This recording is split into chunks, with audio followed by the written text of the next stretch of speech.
All right, what is up, everybody? It's your boy Croissant. Today, we're talking about a game I've been following since its reveal in January, guys. A narrative sandbox set in a dark, fantasy, vampiric world. I am literally the target audience. We're going to be discussing and breaking down what we saw in the newest The Blood of Dawnwalker gameplay trailer. So, Rebel Wolves are the devs, right, behind this game, and they're a group of ex-CD Projekt Red devs who obviously created The Witcher, and we're going to see a lot of inspiration from The Witcher in this gameplay. In the interest of your time, for the viewer, instead of taking like a long time breaking down every frame in detail, let's discuss instead the good and the bad of what we saw in this gameplay trailer, kind of just to give you a synopsis and go from there. First off, the footage is a pre-beta version of the game and is still in development, set for 2026 release. We don't have the exact date, so not everything is polished.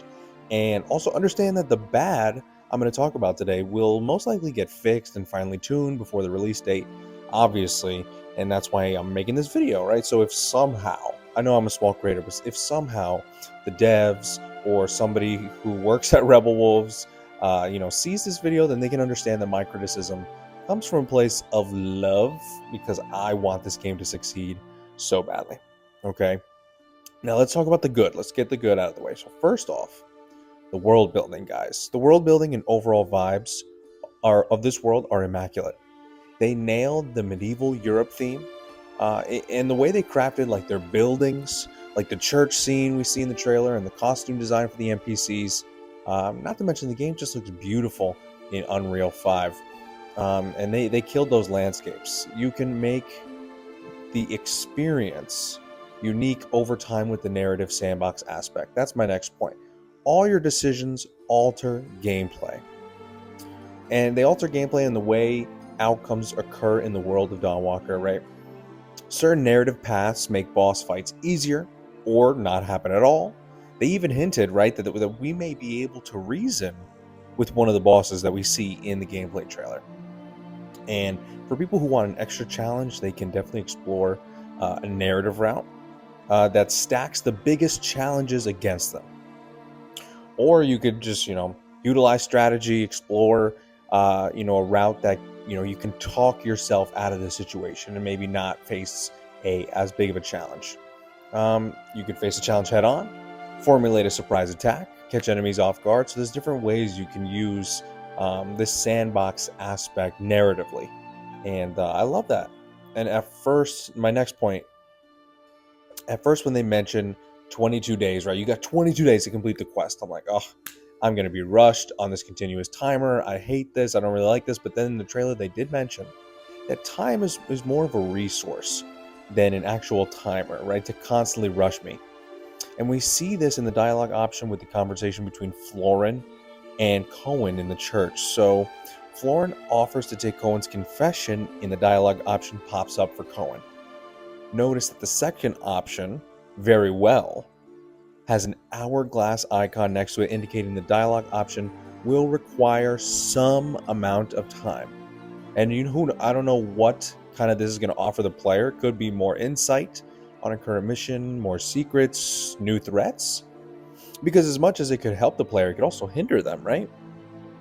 What if the player takes the time to venture off the main path, seeking an advantage, and then they get jumped or poisoned, and now they have a disadvantage going into the next fight, for instance. And now the enemy is aware that, for instance, the enemy could now be aware that Cohen is planning a surprise attack. It just makes me wonder the amount of different outcomes that this game has, only adding to its replayability, guys. Next, the night versus day. The differences in the quests just add another level of complexity to your choices in the Blood of Dawnwalker. Not just narratively, but exploration-wise as well. We see the Shadow Step, allowing Cohen to reach higher elevations of faraway platforms. We also has a plane shift to walk on walls and ceilings as well. So during the day, Cohen loses the ability to regenerate health, and then at night, his health also acts as his hunger meter, right? And so the player also has to weave and maintaining like that meter by devouring like NPCs. You can kill them or knock them out, and devouring the wrong NPC could cause problems narratively as well. So the game also allows Cohen to eat strictly animals and other creatures. I don't know what other creatures are. They did mention another race in the trailer that besides vampires, so I don't know, it could be them. Now, we got the good out of the way. Let's talk about the bad real quick. There's not much bad, but there are some things that I was definitely concerned about in the trailer. First, the biggest one I'm noticing now is the camera. You're making this game in Unreal 5, and the cities have some intricate details, and the open landscapes are gorgeous. But you can only see a third of them, or you can't see a third of those landscapes because Cohen is in the way. And it makes gameplay, especially like combat, it makes it feel cluttered. And if they just backed up the camera and centered Cohen a little bit more, right? Kind of like, you don't have to make it exactly like Witcher 3, but just like if you want to make it a slightly off-angle third-person perspective, just back the camera up, just a little bit. It would be a better experience, I feel. Next, I'm also not the biggest fan of the camera zooming in first person when you're casting a spell or using an ability. Like, I understand stopping time, like that aspect, using like an ability wheel, stopping time, slowing down time. It's in a lot of RPGs, but I think immersion wise, it feels a little bit clunky and should stay in third person. And maybe I'm just being nitpicky, but like the first time I saw it, I was like, am I gonna get tired of this zooming in and out all the time? Like, especially late game, right? When I assume that ability wheel and that ability wheel is gonna be filled with cool spells and abilities that I'm gonna want to use constantly, and I'm gonna have to be constantly zooming in and out, first person, third person. I just don't think it's gonna be good in the long run.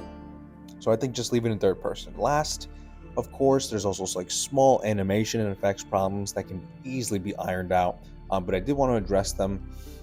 For instance, during the boss fight, right, Cohen needs to hit these red orbs to progress in the fight, and the animation and responsiveness of like breaking that orb is I don't know, lackluster. And I was expecting something more impactful. When I was watching the trailer, I said to myself, I was like, did he hit it? Did he hit the thing? And that's a small thing, obviously, that can be worked out so the player feels like that response through a better visual cue, audio cue, something. So that's just a little thing to iron out. But otherwise, I am extremely excited for this game, and I cannot wait to see what else they're going to show this year, for the rest of this year, and get us even more hyped for this game. But let me know what you guys think in the comments. Are you guys hyped for Blood of Dawnwalker? What's your favorite cereal? I have to know. I had a nice bowl of Frosted Flakes this morning. Cinnamon Toast Crunch is a close second, but as always, thanks for watching. Make sure to like, comment, and subscribe, and I'll see y'all soon. Peace.